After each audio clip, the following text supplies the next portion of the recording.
template info. If you want to use a template, then you only need to select a discount percentage here and then click on this Save button. And Aftersell will create a complete upsell funnel for you within a few seconds.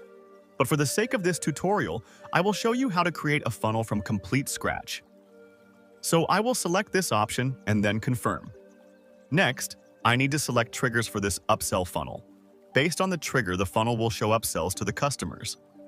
I can either show this funnel for all customers, or I can select some different options, which will trigger this funnel based on the customer behavior. You can see dozens of options here. You can set the funnel to specific product or collection. You can set it based on order value, quantity, order history, and much more. For now, I want to enable this on a specific product, so I will select this option. Then I also have to select the products in which I want to trigger this upsell funnel. Right now, I have 4 different products in this store. For now, I will select these dumbbells as the main product, and later I will choose these other products as an upsell or downsell.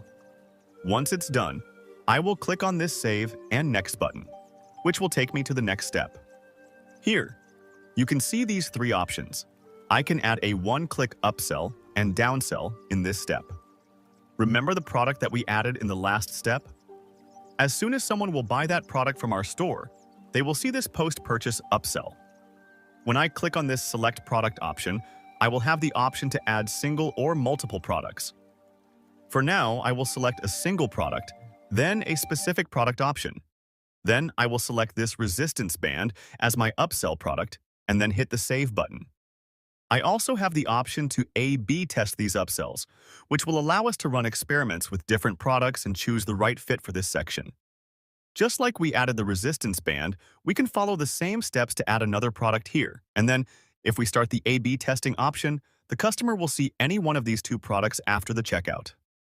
If you are confused about what products to show as an upsell, you can consider this option. But for now, I will delete this second product. Next, we have the option to edit this upsell offer.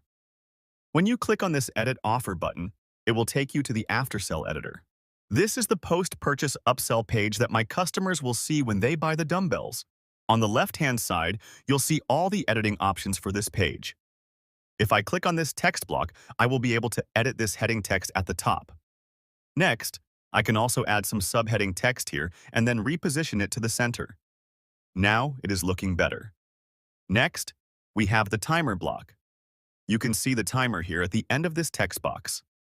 Right now, it is set to 10 minutes. I will change it to 5 minutes, since the customers won't stay for 10 minutes anyway. You can also change the background color from here. I will set it to blue color. Next, we